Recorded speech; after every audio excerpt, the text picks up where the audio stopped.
ya. Nah, itu otomatis waktunya jadi lebih singkat, tenaganya juga lebih efisien gitu kan, nggak boros waktu, nggak boros tenaga kayak gitu. Nah, itu sama halnya yang informed search ini ya, di algoritma komputer gitu ya. Nah, jadi kalau di pencarian terbimbing ini atau informed search, dia menggunakan informasi atau pengetahuan tambahan dalam mencari solusi. Contohnya misalnya berapa jaraknya saat ini ke tujuannya kayak gitu ya. Atau mungkin informasi berupa bagaimana cara mencapai goalnya kayak gitu. Nah, kalau tadi yang contoh kita menuju ke Monas gitu ya, itu otomatis yang informasi yang ini ya. Jadi bagaimana caranya mencapai ke goalnya gitu kan. Nah, informasinya dikasih tadi misalnya ada toko A di persimpangan jalannya kayak gitu. Seperti itu cara mencapai goalnya. Tuh. Jadi dua parameter ini ya yang bisa dijadikan lebih efisien pencariannya ya gitu. Nah ini, kalau kita berbicara mengenai informed search atau pencarian yang terbimbing, itu nanti pasti kita akan membicarakan namanya heuristic function, gitu ya. Jadi kalau kemarin kita ketahui heuristik itu merupakan ya, kalau diterjemahkan kan istilahnya apa, penalaran gitu ya, mencari gitu ya, proses mencari kayak gitu. Nah di sini kalau di pencarian terbimbing itu ada fungsi pencariannya istilahnya. Oke, heuristic function atau yang biasa didefinisikan dengan HN seperti ini ya, H dalam kurung N itu adalah fungsi yang digunakan dalam pencarian terbimbing dalam mencari solusi yang tepat kayak gitu ya.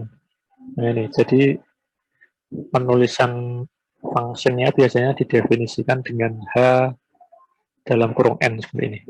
Nah, metode heuristik tidak selalu memberikan solusi terbaik. Nah, tetapi dia menjamin menemukan solusi yang baik dengan waktu yang lebih cepat, kayak gitu ya. Nah, fungsi heuristik ini memperkirakan seberapa dekat keadaan dengan tujuan dan selalu bernilai positif, kayak gitu ya. Nah, ini pendefinisiannya seperti ini ya. Jadi HN ini sama dengan heuristic cost-nya ya, artinya kalau dalam pencarian jalur terdekat, artinya dia gini, misalnya contohnya ada dua kota ya, katakanlah Jogja sama Semarang gitu ya. Di situ kan kita bisa ketahui jarak sesungguhnya, maksudnya gini ya, jaraknya berapa kilometer gitu dari Jogja ke Semarang. Kalau kita benar-benar lewat jalan atau jalurnya gitu ya, katakanlah misalnya 200 kilometer gitu. Sedangkan ada juga jarak yang bisa kita tarik garis lurus ya, dari Jogja ke Semarang gitu.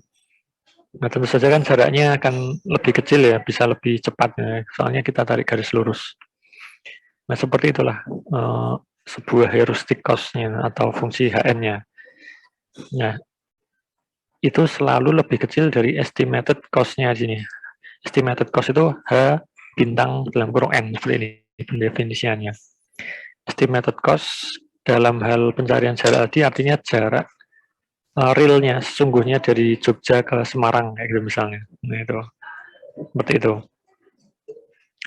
Nah, ini selanjutnya algoritmanya.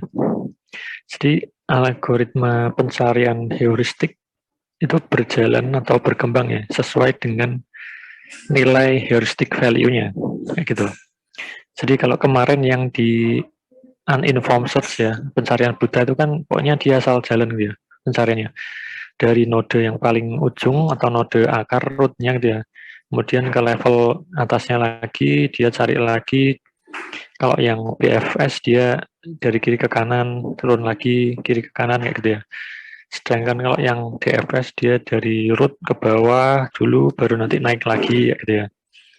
Nah, kalau yang di pencarian terbimbing ini, penentuan node selanjutnya itu benar-benar ditentukan oleh nilai heuristiknya ini, heuristic value-nya ini.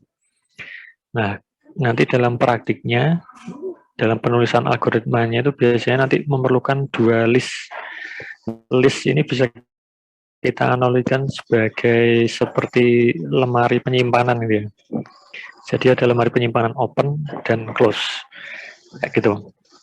Nah, di dalam lemari penyimpanan close itu disimpan atau menyimpan node yang telah dilewati atau diperluas jalurnya, gitu ya. Dan yang di open atau di lemari open ini disimpan node yang belum dilewati, kayak gitu. Nah, nanti saya tunjukkan perbedaannya yang close sama yang open melalui sebuah gambar pohon pencarian, gitu ya. Nah, dalam setiap iterasi pencarian, setiap iterasi itu setiap putaran gitu ya, pencarian gitu ya. Setiap node n dengan nilai Hn atau nilai fungsi heuristik terkecil akan dipilih sebagai node selanjutnya gitu ya. Dan disimpan simpul cabangnya, suksesornya gitu ya.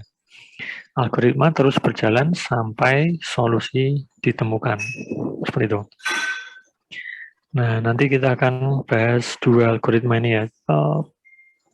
Base first search atau ada yang menyebutnya juga sebagai greedy base first search gitu ya, sama A-star search.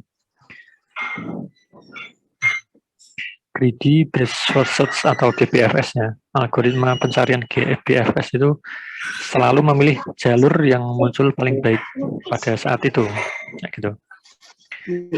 Nah, pencarian ini sebetulnya juga merupakan kombinasi ya dari pencarian yang buta atau kemarin DFS sama DFS itu ya.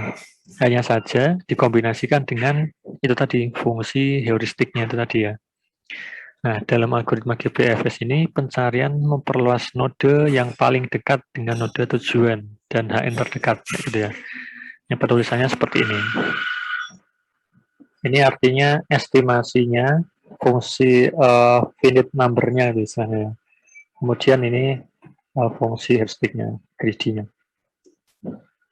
Nah, oke, ini selanjutnya ini algoritma GBFS-nya ya. Jadi step by step alur programnya. Ini kurang lebih ada 7 step. Nah, yang step pertama itu ini ya, place the starting node into the open list. Jadi kan pasti ada selalu node awalnya dia, node akarnya. Nah, itu nanti di iterasi pertama ditaruh di open list dulu, node pertamanya itu. Nah, jika open list is empty, ya, gitu, dan mengembalikan sebuah return failure ini gagal mesin, tidak ditemukan istilahnya. Nah, kemudian yang step 3, remove node n from the open list which has the lowest value. Nah, nantinya yang sudah dimasukkan ke open list ini tadi itu dicek nilai heuristiknya yang paling kecil gitu. Jika ditemukan, nanti dia ditaruh di lemari yang close ini tadi. Seperti itu. Kemudian, step selanjutnya, jika N tersebut punya simpul atau percabangan, ya artinya dia langsung mengenerate successor dari node N itu tadi ya, atau mengenerate cabang dari node N itu tadi. Kemudian, ini step selanjutnya, nomor 5, cek apakah setiap percabangan dari node N itu merupakan goal-nya atau tidak. Tentu saja menggunakan heuristik value-nya juga ya. Nah, itu. Jika successor atau node cabang itu adalah goal-nya, kemudian mengembalikan sukses dan pencarian selesai gitu ya. Jika tidak, dia menuju ke step 6. Nah, ini, setiap successor node atau node cabang dia akan mengecek fungsi Fn-nya tadi itu apakah merupakan goal-nya atau bukan gitu ya. Nah, check if the node has been in either open or closed list. Jika node tidak ada di kedua list tersebut, maka dia akan ditambahkan di lemari pencarian open. Kemudian yang step 7 kembali ke step 2. Ya, gitu. Nah, itu satu iterasinya kurang lebih ada 7 step ini ya. Oh, sorry. Ini. Ada 7 step ini. Gitu. Nanti mungkin akan lebih jelasnya ketika kita menggunakan contoh pohon pencariannya.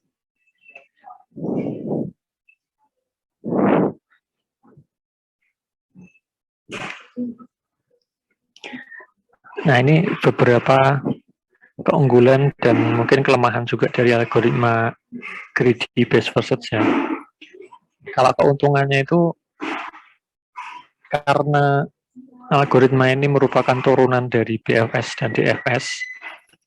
Nah, itu nanti misalnya kita sebagai developernya, programmernya itu bisa ngetes antara ketika menggunakan BFS sama menggunakan DFS gitu ya. Itu nanti dicoba-coba aja mana yang lebih optimal gitu ya. Itu keuntungannya itu karena merupakan turunan darinya BFS sama DFS. Nah, tetapi algoritma ini lebih efisien dari BFS dan DFS karena menggunakan nilai heuristiknya itu tadi ya, heuristic functionnya. Sedangkan disadvantage-nya atau kelemahannya, it can behave as an ungated depth first search gitu ya. Jadi seolah-olah pencariannya itu tidak menemukan solusinya, hanya muter-muter ya.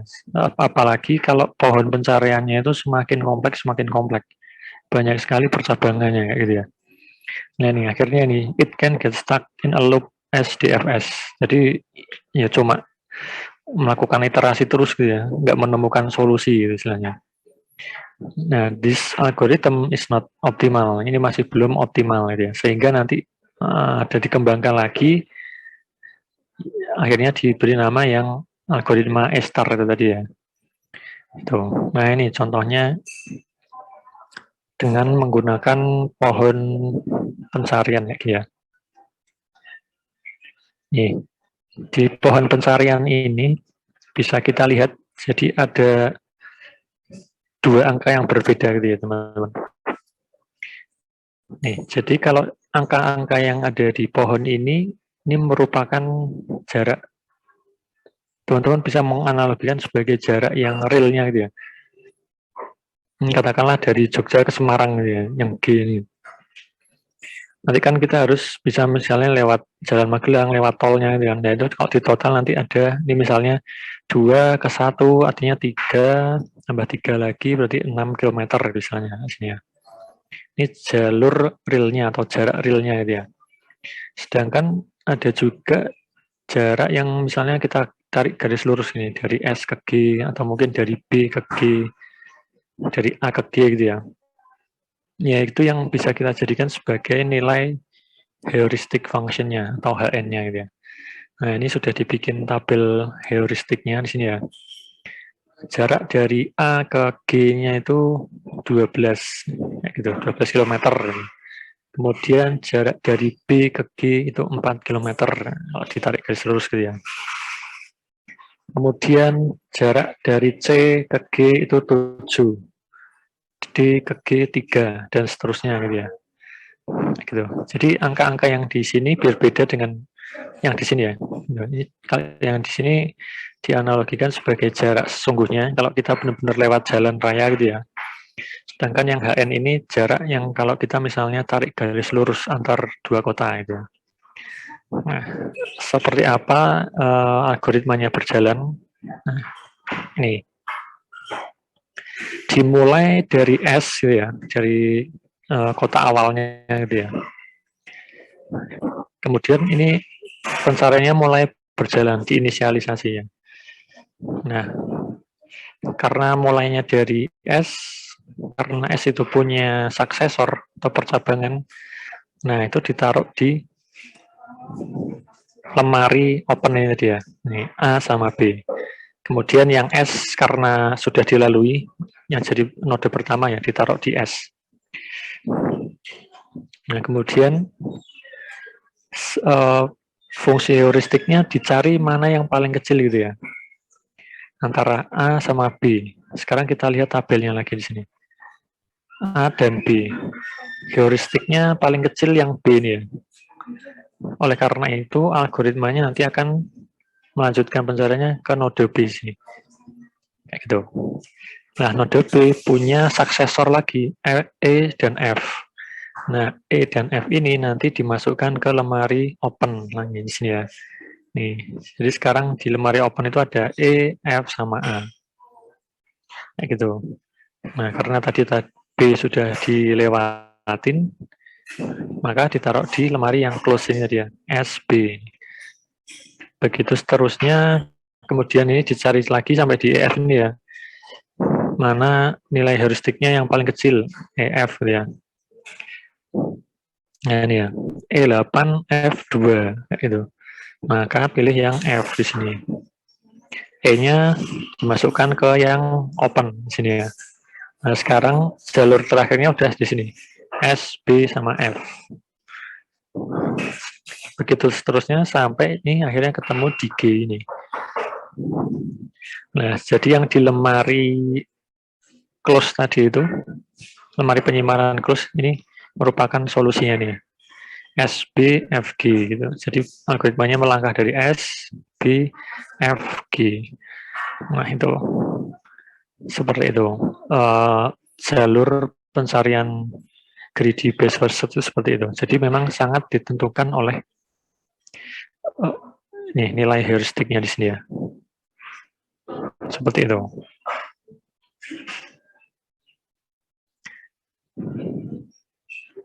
Nah, selanjutnya analisisnya nih. Dari algoritma GBFS itu untuk menghitung kompleksitasnya ya, waktu-waktunya, kompleksitas waktunya, itu biasanya digunakan fungsi seperti ini. B pangkat M. B itu faktor percabangannya, sedangkan M itu kedalaman pencariannya gitu. Berapa level istilahnya. Gitu. Itu merupakan time complexity-nya ya. Gitu. Ini di sini teman-teman bisa lihat cara menulisnya ini ya, O dalam kurung B pangkat M gitu ya. O ini nyebutnya sebagai big O notation itu biasanya. Nah, cara ini merupakan cara untuk pendefinisian sebuah kompleksitas algoritma itu ya. Seberapa cepat algoritmanya atau mungkin seberapa besar memori yang digunakan. Nah, itu kalau di dunia pemrograman ini pendefinisiannya seperti ini, big O notation namanya di sini. Kayak gini. Kemudian secara complexity perhitungannya juga sama. Kalau di algoritma GBFS itu ya. Artinya kompleksitasnya atau big O-nya ini ya.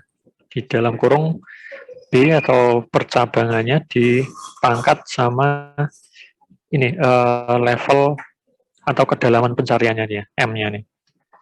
Nah, di mana M is the maximum depth of the search space, kayak gitu ya. Maksimum kedalaman pencariannya, kayak gitu.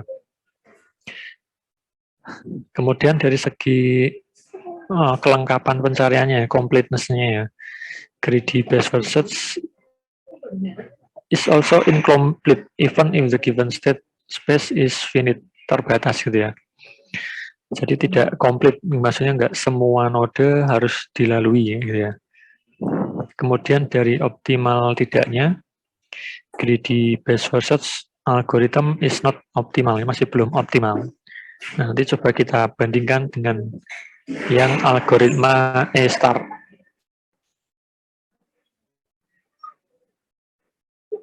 Oke, selanjutnya nih ya, algoritma A-star atau A-star search. Jadi pencarian A-star ini menggunakan fungsi heuristik HN juga, masih sama ya.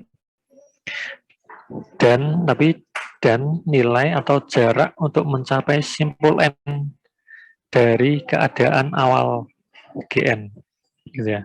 Algoritma pencarian A-star menemukan jalur terpendek melalui ruang pencarian menggunakan fungsi heuristik. Nah, algoritma pencarian ini memperluas lebih sedikit pohon pencarian dan memberikan hasil optimal lebih cepat. Nah, penulisan fungsinya seperti ini ya. Teman-teman lihat di gambar yang di bawah ini. Jadi tadi kalau yang greedy best first search, dia kan hanya Fn sama dengan Hn gitu ya. Nah, kalau yang di E star, Fn sama dengan Gn plus Hn. Nih, ada penjumlahannya di sini ya. Nah, di mana Fn adalah estimated cost-nya atau nilai estimasinya ya, yang terpendek. Gn adalah cost atau jarak untuk mencapai node n dari node awalnya gitu ya. Kayak gitu. Kemudian Hn adalah jarak untuk mencapai node n ke goal-nya. Kayak gitu ya. Analoginya seperti ini. Kita masih sama ya, menggunakan analogi yang Jogja ke Semarang tadi misalnya ya. Jadi kalau di pencarian greedy tadi kan kita hanya memperhatikan nilai HN-nya saja gitu ya, heuristic value-nya ya. Artinya jalur terpendek jika ditarik garis lurus antar dua kotanya gitu. Kayak gitu. Nah, sedangkan kalau yang di E-star ini, dia pertimbangannya juga dengan menjumlahkan jalur aslinya, atau kalau kita lewat jalan rayanya kayak gitu ya. Misalnya nih, dari Jogja ke Semarang kan harus misalnya lewat ke Magelang dulu. Nah, Jogja ke Magelang berapa kilometer, kemudian dari Magelang nanti kemana gitu lagi, misalnya ke Temanggung gitu. Nah, jaraknya itu berapa kilometer, kemudian ditambah dengan nilai heuristiknya, jarak dari kota ke goalnya itu tadi berapa gitu. Kalau ditarik garis lurus gitu ya. Nah, itu perbedaan yang paling jelas ya antara pencarian GPFS sama E-star gitu. Kalau di GPFS hanya mempertimbangkan heuristiknya saja, kalau yang di E-star dia memperhatikan juga jarak realnya itu ya. Nih, jarak untuk mencapai node N dari pertama kali kita berangkatnya gitu ya. Kemudian yang N adalah jarak dari node N ke goal-nya kayak gitu. Nanti kita akan lihat menggunakan pohon pencarian.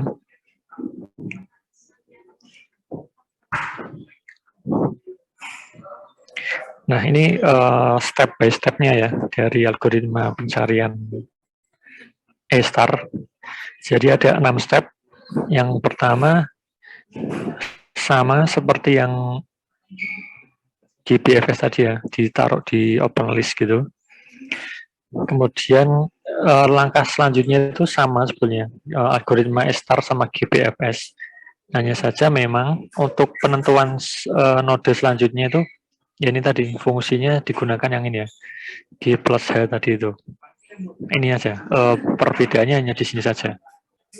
Kalau yang GPFS dia hanya berdasarkan fungsi H-nya saja, yang E-star ditambahkan dengan yang G ini tadi.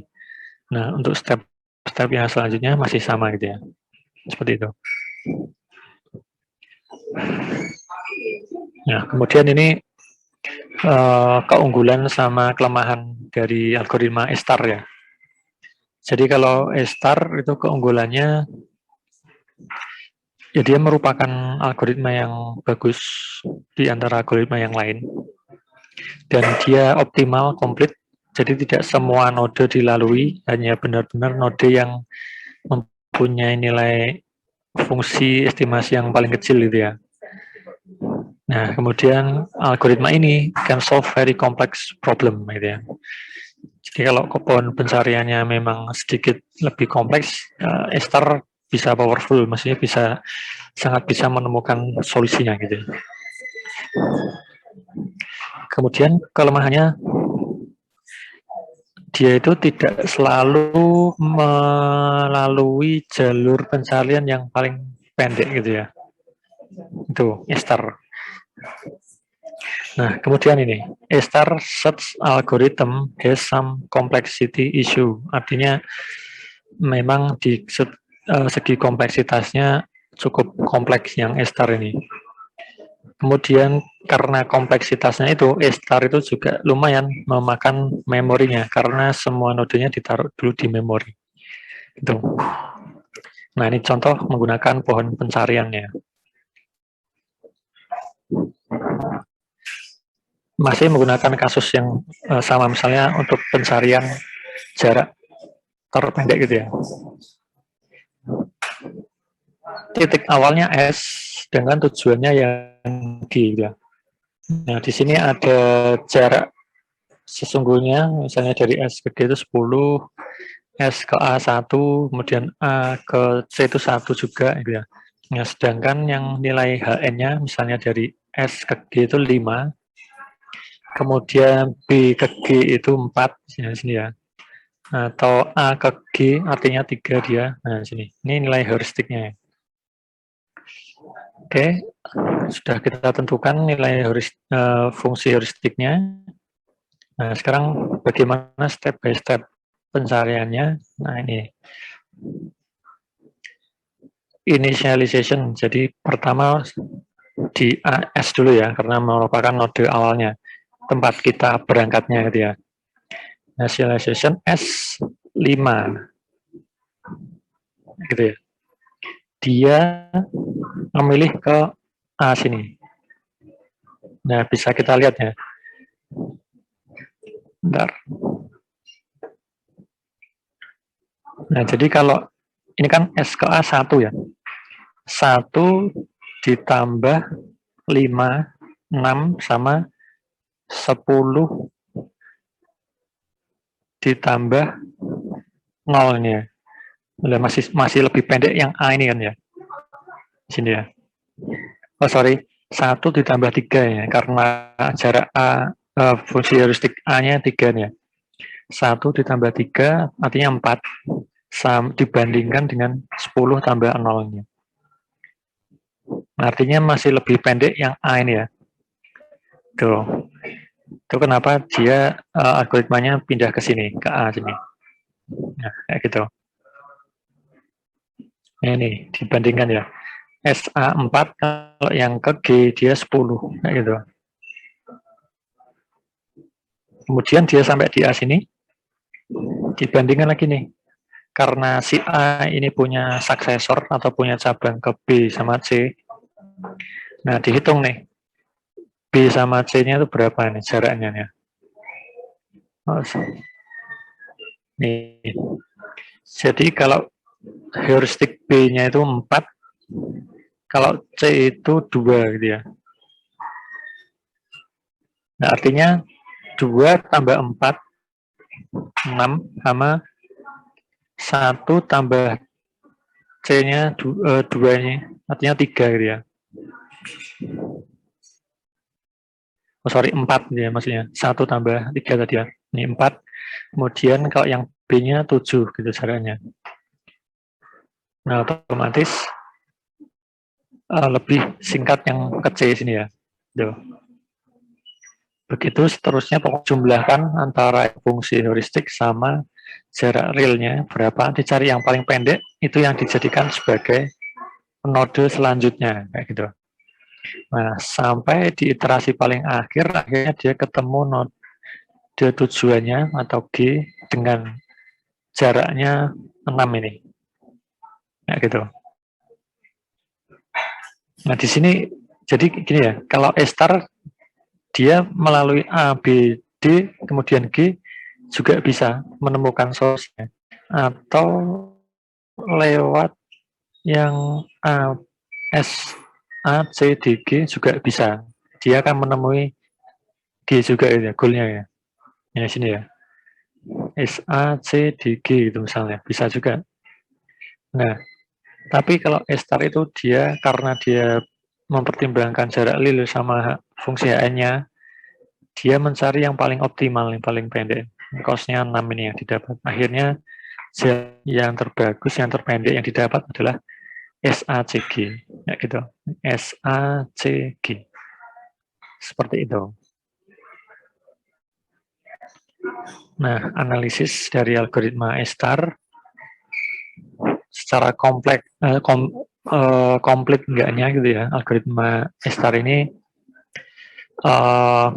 cabangnya terbatas gitu ya. Jadi algoritmanya itu akan bisa komplit kalau cabangnya itu memang sudah terdefinisi dengan jelas dan mungkin nggak terlalu kompleks gitu ya. Nah, kemudian jarak setiap nodenya fix kayak gitu. Artinya statis gitu ya, udah terdefinisi terlebih dahulu gitu. Nah, dari segi optimalitasnya, pencarian A-star itu akan optimal kalau memenuhi dua kondisi. Nah, yang pertama ini admissible, kemudian yang kedua konsistensi. Gitu. Admissible itu artinya dapat diterima dia.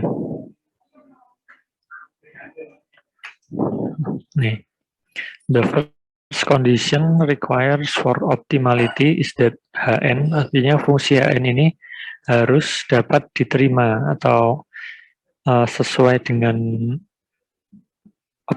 optimistiknya itu ya.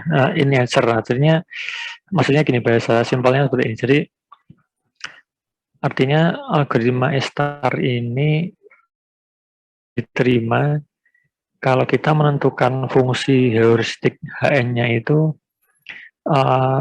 realistis gitu. Artinya sangat mendekati kondisi di lapangannya kayak gitu. Nah, kemudian yang kondisi yang kedua yaitu konsistensinya. Jadi ya artinya kondisi atau lingkungan pencariannya itu konsisten gitu, tidak berubah-ubah gitu, yang mengakibatkan nanti pohon pencariannya juga berkembang terus kayak gitu ya, berubah terus kayak gitu. Itu algoritma A-star yang memang bisa optimal dari segi hasil pencariannya dia. Nah, kemudian dari segi waktunya, nah untuk waktunya ini cara perhitungannya seperti ini. Basic O notation-nya adalah branching-nya dipangkat dengan kedalamannya, depth-nya. Where B is the branching factor. Nah, untuk dari segi memorinya juga sama. Cabang yang dilalui berapa dipangkatkan sama kedalaman pencariannya. Kayak gitu. Nah, seperti itu. Algoritma pencarian A-star gitu ya. Nah, dari dua algoritma tadi, yang GBFS sama A-star, yang perlu ditekankan adalah bahwa mereka memiliki informasi awal atau dalam bahasa teknisnya itu nilai heuristik fungsinya ya, HN-nya itu tadi ya.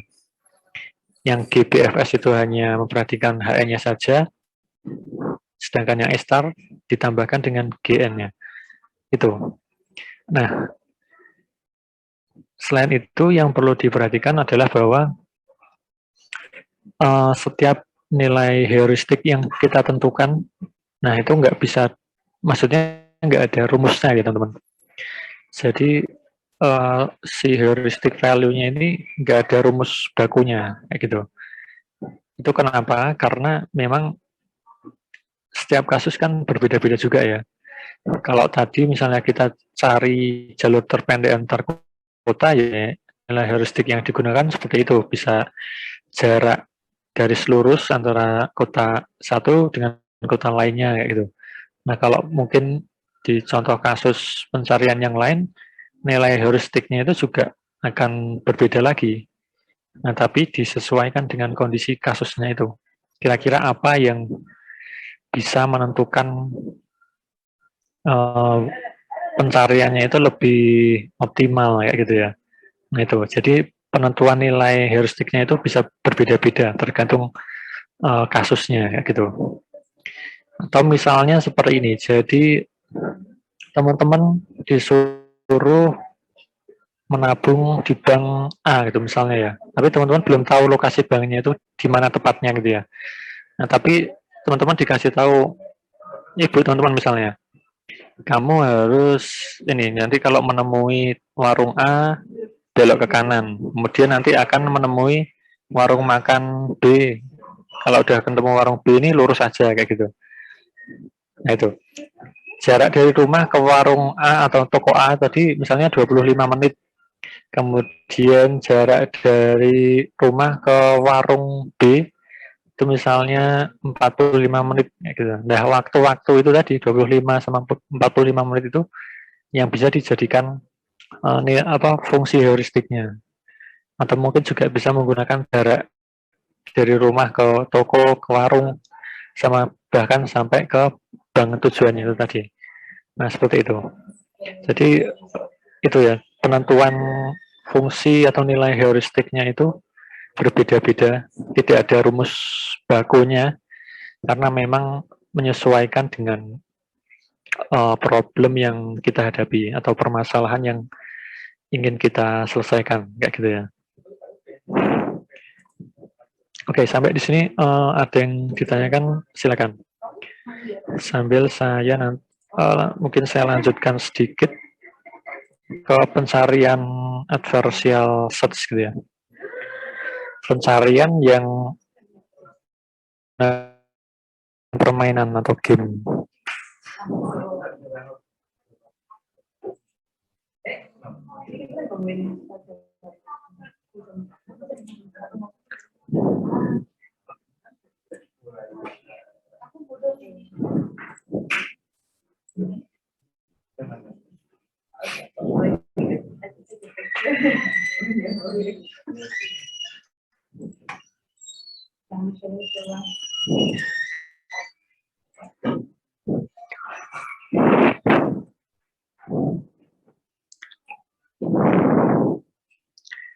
Nah, gini ya, mungkin saya lanjutkan sedikit lagi mengenai algoritma pencarian yang lain ya. Jadi selain ada informed search, ada uninformed search, ada local search, ada juga adversarial search. Nah, algoritma ini sering digunakan di permainan-permainan ya. Jadi sistem-sistem yang istilahnya itu ada dua pihak atau ada pihak musuh gitu istilahnya ya, yang melihat keadaan atau state lawannya saat ini seperti apa kayak gitu. Kalau tadi kayak pencarian kota tujuan yang terdekat ya, jalur terdekat kan istilahnya nggak ada lawannya gitu ya. Dia hanya mencari jarak yang terpendek dan kondisinya mungkin bisa fix kayak gitu aja. Nah, tapi kan juga ada lingkungan si agen cerdasnya itu dia dinamis gitu ya. Misalnya kayak ya ini permainan cat atau puzzle atau permainan Go gitu ya. Jadi setiap kita menentukan langkah itu nanti juga akan berakibat ke langkah yang akan diambil musuh kita juga kayak gitu. Dan langkah yang akan diambil musuh kita itu juga bisa bermacam-macam gitu istilahnya. Seperti itu. Nah, itu biasanya digunakan pencarian adversarial search gitu ya.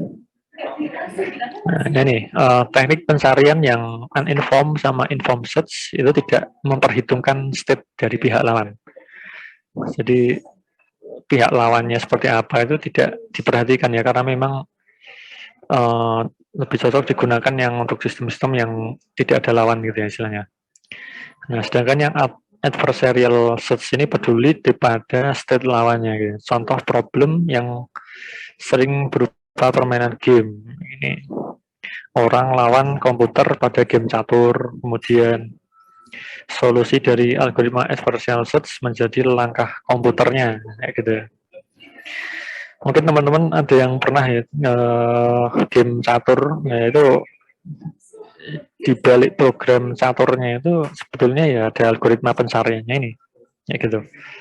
Ketika kita memindahkan bilah caturnya, katakanlah pion atau menterinya atau rajanya gitu ya, itu nanti akan berefek ke algoritma komputernya juga ya, dia menyesuaikan kayak gitu. Nah, algoritmanya ada beberapa nih, ada minimax sama algoritma alpha beta kayak gitu.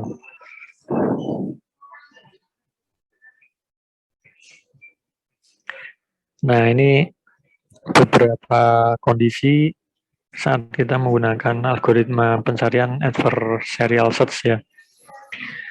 Pada khususnya kayak pada game. Jadi kalau di game itu kan nanti pasti ada namanya initial state ya. Posisi board dan pemain. Itu namanya initial state. Jadi posisinya papannya itu sekarang seperti apa, kemudian posisi pemainnya itu juga seperti apa yang terakhir ya. Kemudian ada successor function, mengembalikan daftar kemungkinan langkah pemain. Langkah ya, ini bukan langkah ya. Jadi successor function itu boleh dianalogikan kalau di pohon pencarian itu percabangannya deh teman-teman. Setiap misalnya kita berpindah dari node satu ke node lainnya, tak gitu ya. Nah itu nanti bisa jadi ada banyak percabangan lagi ya. Artinya kemungkinan-kemungkinan lain yang lagi gitu. Itu successor function. Ya. Kemudian ada terminal test, kondisi terminal test, penentuan syarat game berakhir. Nah ini, jadi harus ada aturannya juga ya. Selain aturan, bagaimana permainannya juga ada aturan. Game itu selesai kalau kondisinya seperti apa, gitu. Itu terminal test. Dan ada utility function, nilai dari setiap state, ya gitu ya. Setiap state atau node. Kemudian ada namanya game tree, kemungkinan langkah pemain itu state berdasarkan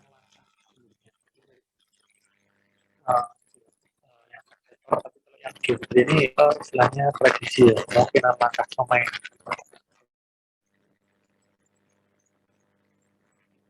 Contoh state pada game tic-tac-toe.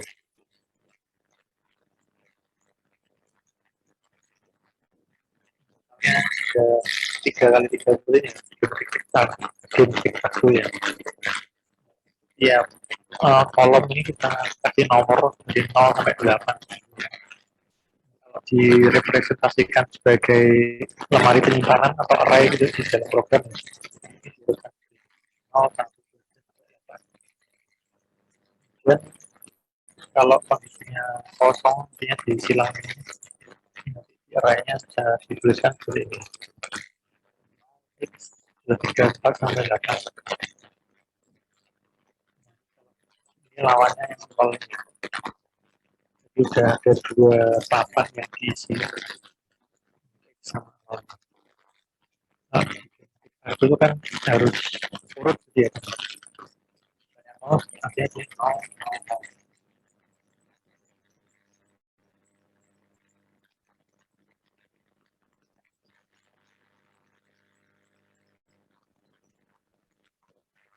utility function nilai dari kartu tadi ya. Maaf Pak, suaranya kresek-kresek.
koneksinya agak lemah.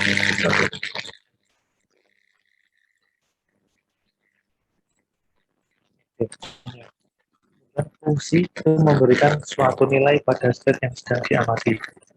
Tidak ada aturan baku heuristik sesuai dengan definisi permasalahan. Itu tadi ya.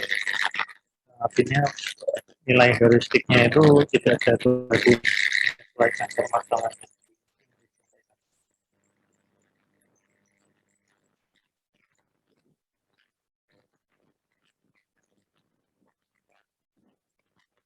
Jadi, kalau kondisinya seperti ini, artinya nilai state untuk pemain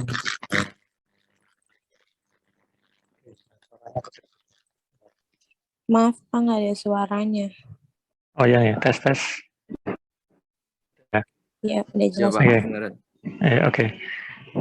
Ini, jadi di permainan tic-tac-toe ini bisa didefinisikan seperti ini ya, kondisinya. Jadi nilai state untuk pemain X di samping 2 minus 0. Jadi ada 2 garis yang bisa dibuat pemain X ya. Ini artinya garis yang sini, ini artinya bisa berurutan ya. X, X, X, ataupun yang di sini. X, X, X, kayak gitu. Menyamping ataupun vertikal sini. Ini soalnya dia bergerak sebagai langkah pertamanya gitu ya. Nah, kemudian kalau si musuhnya naruh di tengah sini, artinya dia menutup jalur yang sini tadi ya, jalur yang vertikalnya si X ini. Artinya nilai state untuk pemain X di samping 2 minus 1 sama dengan 1. Hanya ada satu garis yang bisa dibuat pemain X karena pemain 0 menghalangi garis lainnya. Nah ini. Jadi sekarang si X cuma bisa bikin garis di sini ya, secara horizontal aja di sini. Nilai utility function-nya, ini artinya banyaknya garis yang bisa dibuat seorang pemain tanpa gangguan dari pemain lain. Nah itu. Jadi yang dimaksud utility function itu ya tadi aturannya ini ya. Jadi kalau di permain tic-tac-toe itu berapa banyak garis atau kemungkinan agar si X itu bisa membuat jalurnya gitu ya, ataupun yang bahkan yang O-nya juga gitu, punya utility function sendiri gitu. Nah ini kalau dibikin menjadi sebuah pohon pencarian akan sangat kompleks sekali ya game tic-tac-toe, karena ada banyak sekali kemungkinan. Ini aja baru 3 kali 3 gitu ya, akan semakin kompleks lagi kalau kotaknya ini semakin banyak gitu ya. Nih dari kondisi awalnya atau initial state-nya kan 0 ya, belum ada yang menempatkan itunya,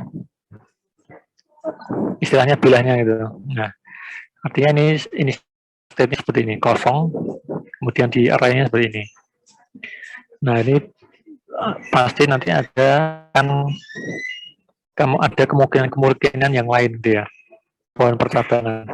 Bisa aja si X-nya menempatkan posisinya di pojok kiri atas, atau mungkin di tengah ini, atau mungkin nih di bawah kiri, pojok kiri bawah gini ya, atau di tengah, atau mungkin di pojok kanan bawah seperti ini. Jadi ini kemungkinan ini dituliskan gitu, istilahnya dimasukkan sebagai node pencariannya nanti gitu ya. Nah kemudian di setiap node ini juga pasti akan memenuhi kondisi lainnya lagi ya. Udah satu langkah nanti otomatis kan giliran lawannya ya. Nah ini yang O-nya sudah mulai bergerak nih.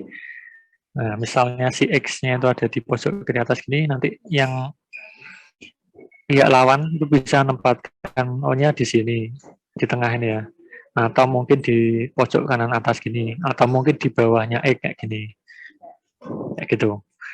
Begitu seterusnya gitu. Artinya di mapping semua gitu ya, seluruh kemungkinan yang bisa terjadi kayak gitu. Otomatis kan nanti kalau teman-teman udah punya pohon pencarian seperti ini, artinya seluruh step kan sudah itu ya, istilahnya sudah di mapping gitu ya. Ya jadi bisa menentukan step-step selanjutnya gitu, algoritma pencariannya kayak gitu.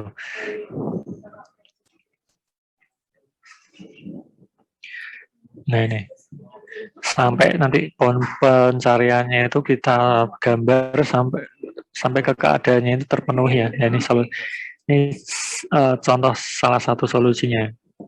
Artinya gamenya itu udah mencapai ke terminal tes itu tadi ya, sudah memenuhi kondisi bahwa gamenya itu udah selesai gitu. Ini artinya sudah memenuhi keadaannya. Jadi si O ini 0 ini udah berhasil membuat satu garis lurus di sini. Seperti itu. Nah ini contoh algoritma yang digunakan di adversarial search ya, yaitu algoritma minimax, memberikan nilai paling maksimal atau nilai paling minimal dari pemain. Contoh berikut adalah game tree dari 2 pemain dengan kemungkinan langkah sampai 3 level. Ini ya, 3 level mesinnya ya, 1, 2, 3. Sini, 1, 2, 3. Ini initial state-nya ya, soalnya sini ya, paling atas ini ya. Nah, ruang kemungkinan terlalu banyak, jadi ada pembatasan kedalaman level, depth limited search. Gitu. Nilai utility function untuk state langkah pemain di posisi level 3 telah dihitung. Gitu. Artinya udah dihitung dulu nih, state yang level 3 ini. Kemudian tujuan level 0 dan level 2 mencari nilai state paling maksimal. Ini. Jadi maksimal, minimal, maksimal gitu ya. Tujuan level 1 mencari nilai state paling minimal kayak gitu. Minimax ya, jadi minimal sama maksimal kayak gitu. Seperti itu aturannya.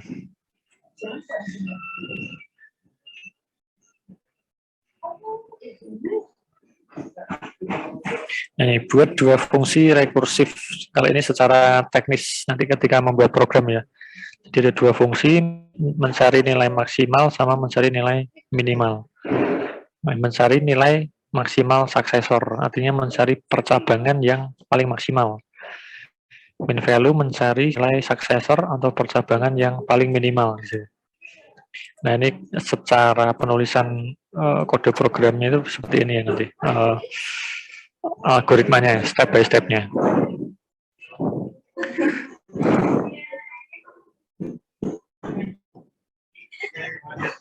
Nih, di tahap ini dia dicek ya, mana yang maksimal, mana yang minimal. Gitu. Jika agen maksimal akan mengambilkan nilai maksimalnya. Jika agen minimal, artinya di level yang harus dicari level minimalnya gitu ya, nilai minimalnya, dia akan mengembalikan nilai yang paling minimalnya di sini. Kayak gitu. Nah, di fungsi max value ini, dia akan mencari seluruh, artinya dia akan berjalan ke seluruh node atau percabangan, dan dicari nilai yang paling maksimalnya di sini. Ya, menggunakan perulangan ini ya, for each successor of state, gitu. Nah, kemudian dia dicari nilai maksimalnya di sini. Gitu.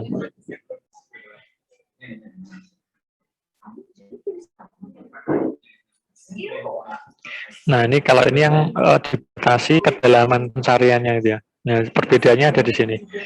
Image sama dengan 0 sampai return evaluation function state. Nih. Kalau yang tadi nggak ada batasan kedalaman pencariannya, tidak didefinisikan itu ya. Kalau yang di sini dia didefinisikan ini kedalamannya.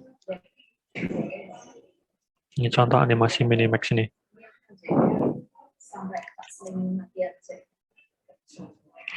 Langkah yang diambil komputer adalah state dengan nilai utility function sama dengan 6. Yang paling maksimal ya ini. Maksimal, dicari maksimal otomatis 6. Kemudian cari yang minimal, yang di level ini cari yang maksimal lagi. Kayak gitu.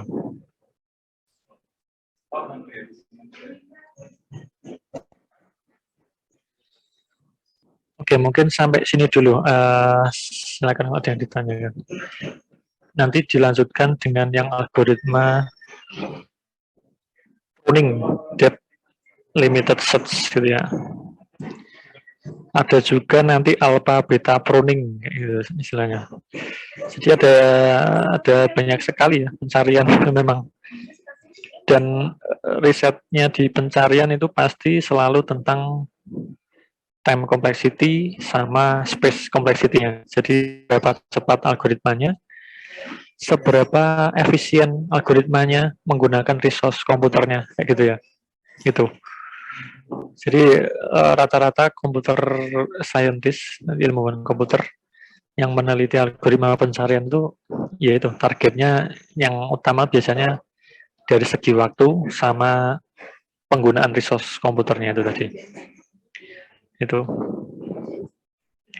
Dan mungkin kemarin juga sudah sedikit saya itu ya jelaskan kenapa esensinya di kecerdasan buatan ini kita belajar mengenai pencarian kayak gitu ya.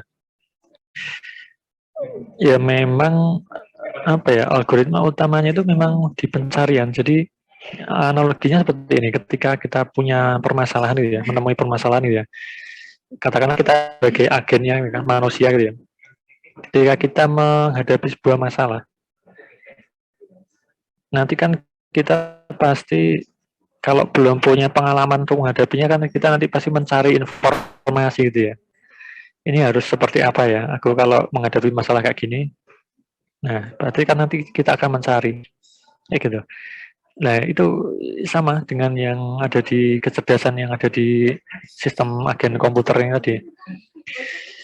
Kalau dia ditugaskan untuk menyelesaikan suatu permasalahan, ya dia harus mencari solusinya gitu ya. Ya kalau penerapannya di komputer ya otomatis menggunakan algoritma-algoritma seperti tadi digunakan untuk mencari kondisi-kondisinya gitu ya.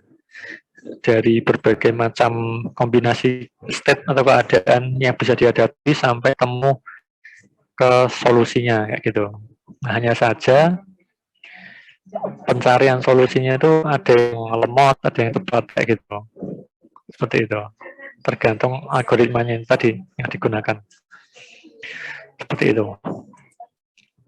Analoginya mirip-mirip ya, banyak dengan yang kita manusia kayak gitu. Bisa dianalogikan dengan kita sebagai manusia. Ya.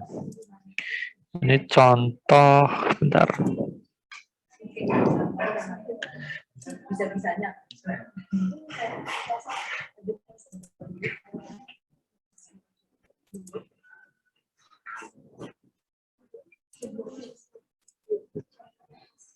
Nah, mungkin kemarin juga sudah saya tunjukkan ya mengenai ini. Kelihatan animasinya dari A-search sama greedy B-search. Ini membandingkan antara yang breadth first search ya, pencarian buta BFS sama pencarian terbimbing yang menggunakan greedy best first search-nya. Nah, dan kita lihat. Nah, jauh banget ya waktunya ya. Yang greedy udah tadi menemukan solusinya di sini.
Pak, maaf, suaranya nggak ada, Pak.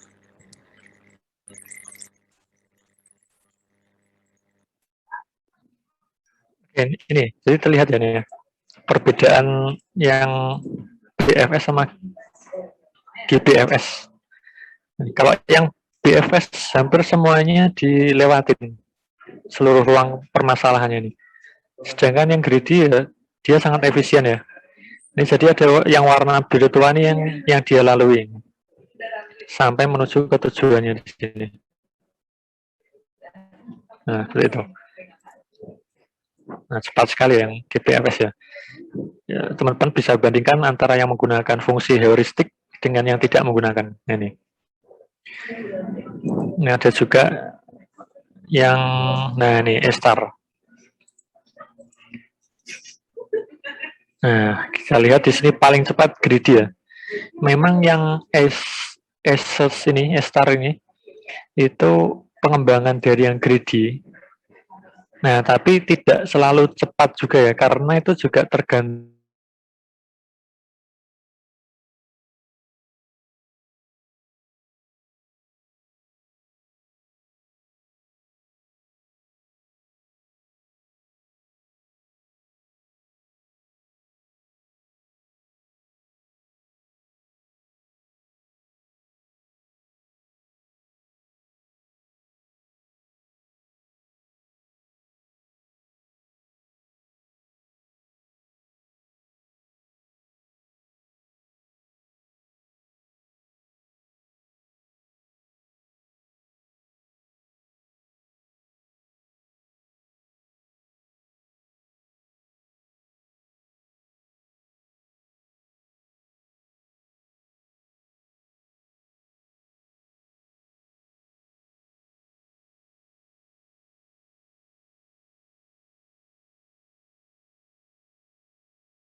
Nah, itu teman-teman, sorry, koneksinya agak itu. Nah, jadi memang yang algoritma E-search ini tadi pengembangan dari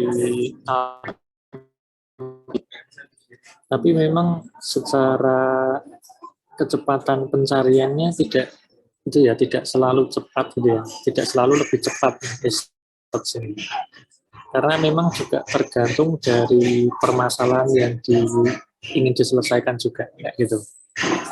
Nih, kalau di contoh kasus yang ini, dia mencari jalur tercepat menuju tujuannya ini yang paling cepat kalau dibandingkan adalah yang greedy. Nah, gitu ya. Nah, greedy baru yang assets ini, kemudian yang paling lama yang tetap yang ini, bread process. Nah, ini yang assets juga masih sedikit itu ya, boros istilahnya ya. Karena hampir semua kotaknya ini dia lalui. Sedangkan yang greedy ini dia efisien. Cuma sebagian aja kotak-kotak ini yang dilalui sampai dia menemukan hasilnya semua. Menemukan solusinya. Seperti itu.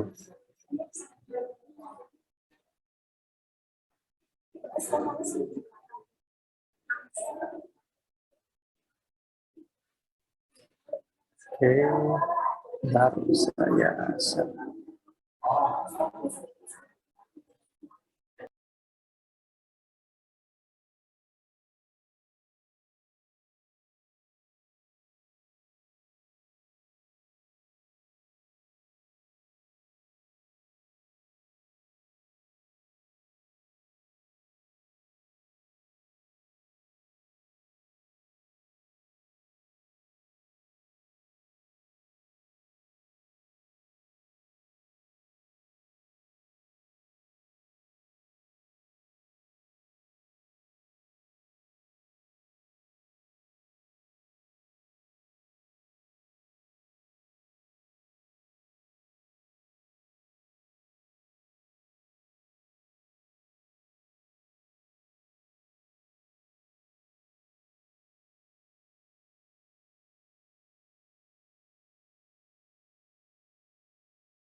Oh ya, oke, sorry.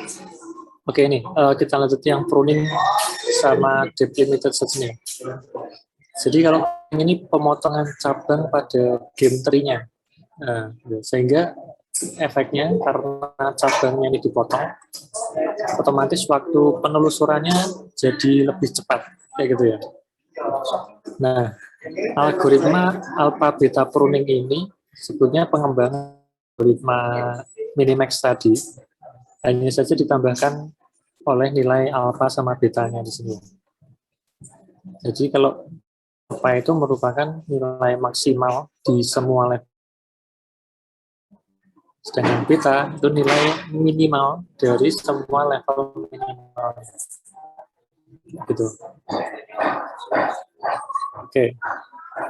Nah, ini secara algoritmanya seperti ini ya di tulisan.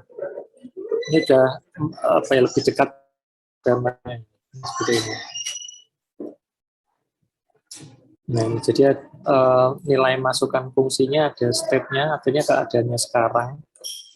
Sama, nah ini yang dijadikan pertimbangan adalah nilai alpha dan betanya di sini.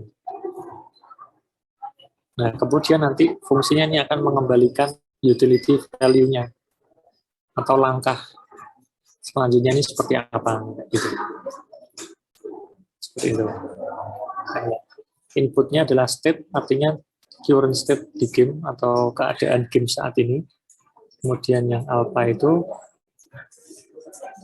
alternatif for max along the path up to the state, jadi nilai yang paling maksimal di levelnya itu. Sedangkan yang beta nilai minimal dari levelnya itu tadi. Sesungguhnya kemudian dicek apakah terminal test atau state-nya sekarang ini merupakan istilahnya sudah memenuhi syarat game-nya itu selesai. Nah, kalau belum ya dia akan menuju ke state berikutnya gitu ya. Artinya dia akan istilahnya membuka cabang baru lagi gitu. Kemungkinan state yang bisa terjadi ya. Gitu. Suksesor di sini. Nah, kemudian dicek lagi nih, baru dicek menggunakan yang algoritma minimax-nya tadi. Dicari nilai minimal sama maksimal value-nya. Seperti itu.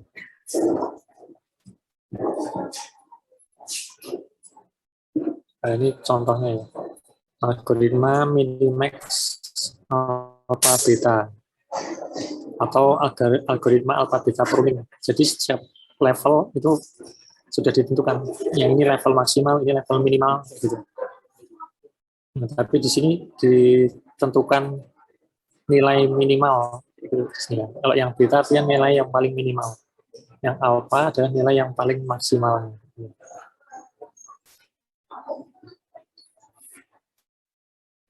Ini contoh step akhirnya. Jadi dia memang hanya mencari nilai maksimum minimalnya saja. Gitu, akhirnya.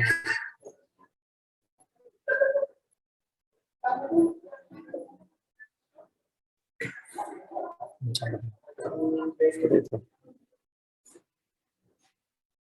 Ya, dibagi ke dalam layer-layer istilahnya.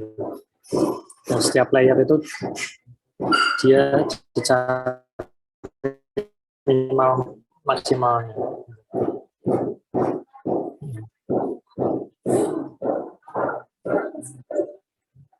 Contoh pencarian. Oke, mungkin ini nanti kita akan bahas lebih lanjut di pertemuan selanjutnya ya. Jadi kita pelan-pelan pokoknya setiap pertemuan dua algoritma kayak gitu.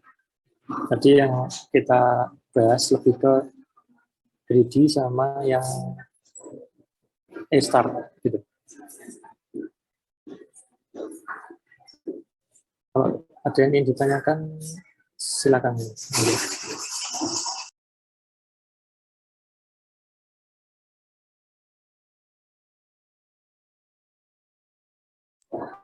Mungkin minggu depan coba saya tunjukkan itu ya, maksudnya implementasinya algoritma itu di kode program, biar teman-teman mungkin sedikit lebih kebayang gitu ya, nggak cuma istilahnya nggak cuma belajar teori algoritmanya gitu, tapi penerapannya di program komputer itu seperti apa gitu. Nah, itu coba saya tunjukkan. Saya tunjukkan menggunakan bahasa pemrograman Python gitu ya. Termasuk yang DFS, DFS, sama mungkin yang Bridge juga gitu. Biar lebih kebayang penerapannya di komputer. Ya.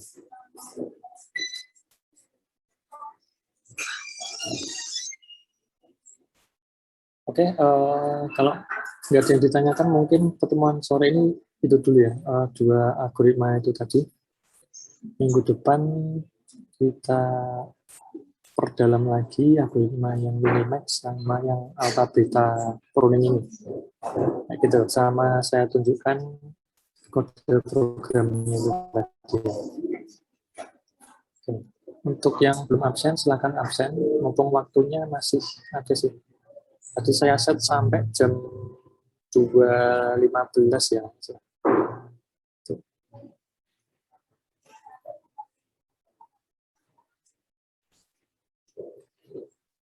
Oke, kalau nggak ada yang ditanyakan, mungkin sekian dulu ya pertemuan sore hari ini.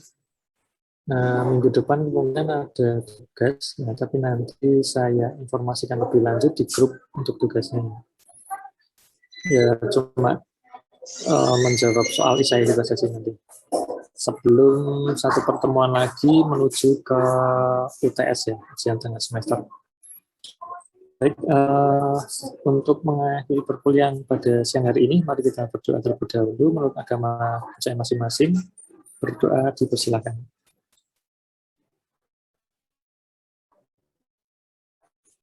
Berdoa selesai. Sudah hadir di perkuliahan sore hari ini. Kalau ada pertanyaan, nanti misalnya bertemu pertanyaan, silakan disampaikan di grup atau japri saya langsung boleh tanya-tanya gitu ya.